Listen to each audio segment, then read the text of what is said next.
영업하시는 분이셨는데 그분이 이런 말씀을 했습니다.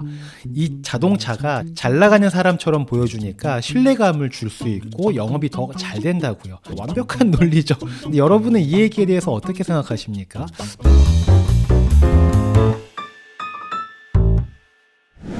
안녕하십니까, 행센 오영일입니다.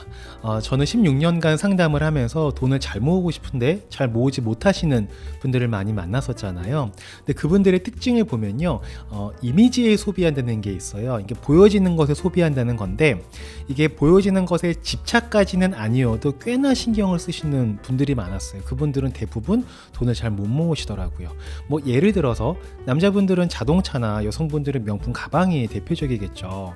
어떤 차를 타느냐에 따라서, 그리고 어떤 가방을 드느냐에 따라서 보여지는 게 달라지는 건 뭐 저도 알고 있습니다. 보통 우리가 찢어진 청바지를 입어도요, 벤츠에서 내리면 명품 바지로 보이고요, 결혼식장에 갔을 때 내 입이 아니라 명품 가방이 대신 말해주는 무언가가 있죠. 근데 이건 누구한테 보여주고 누구한테 말해주는 겁니까? 나를 잘 모르는 사람한테 보여주고 말하는 거예요. 예를 들어서 뭐 월급이 300만 원인 젊은 사람이 있습니다. 근데 이 친구가 수입차를 타고요, 차량 유지비로 한 달에 150만 원이 나간다고 가정을 한번 해볼게요. 이 사람이 주유소에 기름 넣으러 가면 어때요? 사람들이 와, 영앤 리치인가 봐, 젊은 사람이 대단하다 라고 할 겁니다. 실제 그런 말을 하진 않지만 나 혼자 그렇게 생각하고 나 혼자 으쓱하면서 자존심 챙기는 뭐 그런 게 있죠. 네. 근데 부모님은 그런 자녀에게 뭐라고 그럴까요? 친구들은 그런 친구한테 뭐라고 그럴까요? 야, 너 대단하다 이렇게 얘기할까요? 아니죠. 정신 차려라 이 얘기를 하겠죠. 보여지는 것은 나를 잘 모르는 사람한테만 긍정적인 영향을 줄 수 있는데요, 모르는 사람한테 주는 긍정적인 영향은 나에게 그닥 영양가 있게 돌아오지를 않는다는 거죠. 제가 아는 지인 중에 BMW 7 시리즈를 타는 분이 계셨어요. 영업하시는 분이셨는데 그분이 이런 말씀을 했습니다. 이 자동차가 대신 영업을 해준다고요. 잘 나가는 사람처럼 보여주니까 신뢰감을 줄 수 있고 영업이 더 잘 된다고요. 그래서 돈을 더 잘 벌게 해준다고 하더라고요. 그래서 이 차는 사치가 아니라 투자야 라고 얘기를 합니다. 완벽한 논리죠. 정말 설득당하기에 충분합니다. 근데 여러분은 이 얘기에 대해서 어떻게 생각하십니까? 저는 일정 부분 뭐 인정이 되기도 합니다. 근데 이런 생각을 갖고 계신 분이 자동차만 비싼 걸 탈까요? 뭐 시계, 옷, 뭐 살고 있는 월세집, 자주 가는 음식점, 다 뭔가 이렇게 옆에서 보면은 정말 그냥 재벌 같은 삶을 사시는 분이에요. 정말 제가 카페에서 만나면 저까지 막 덩달아서 우쭐해질 정도로 멋지게 또 휘황찬란하게 하고 다니십니다. 카페를 가셔도 발렛 해주는 비싼 곳으로만 가십니다. 근데 저는 알죠. 이분이 얼마 정도를 벌고 어떻게 쓰고 어느 정도는 모으고 계시는지 저는 대충 알고 있죠.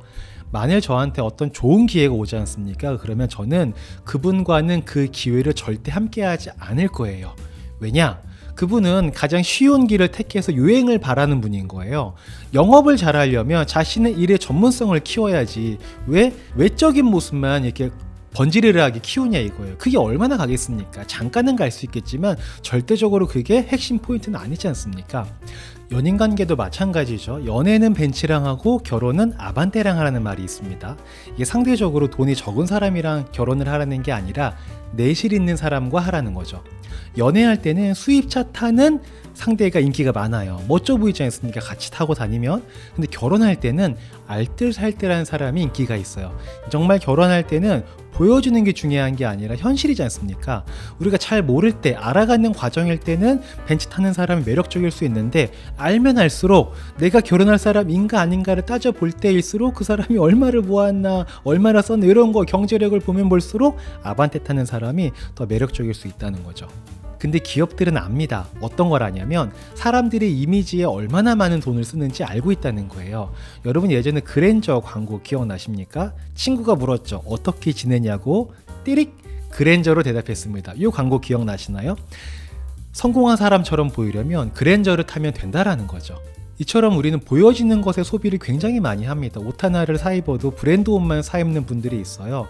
이 비싼 옷을 사 입는 게 아니라 운동을 하는 게 낫지 않습니까? 최고의 패션은 뭐예요? 건강한 날씬한 몸이라고 하지 않습니까? 근데 우리가 운동을 또 하기 싫은 거죠. 왜? 힘드니까. 근데 멋져 보이고는 싶은 거죠. 이 두 개 사이에 간격이 있죠.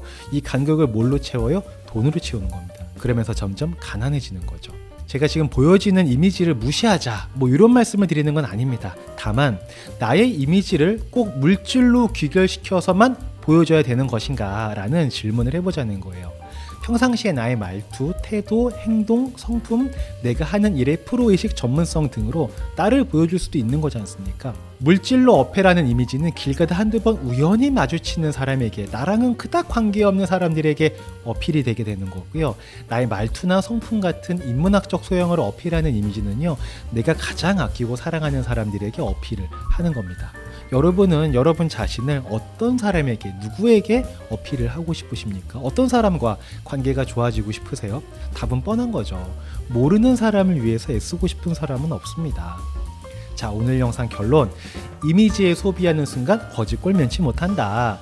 이미지는 물질이 아니라 나라는 사람으로 보여주자. 그것이 나를 부자의 길로 들어서게 한다. 였습니다.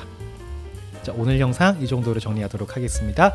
이상 2024년 10월 24일까지 전 직원 연봉 1억인 회사를 만드는 사람 오영일이었습니다. 들어주셔서 감사하고요. 다음에 또 뵙겠습니다. 들어가겠습니다. 안녕.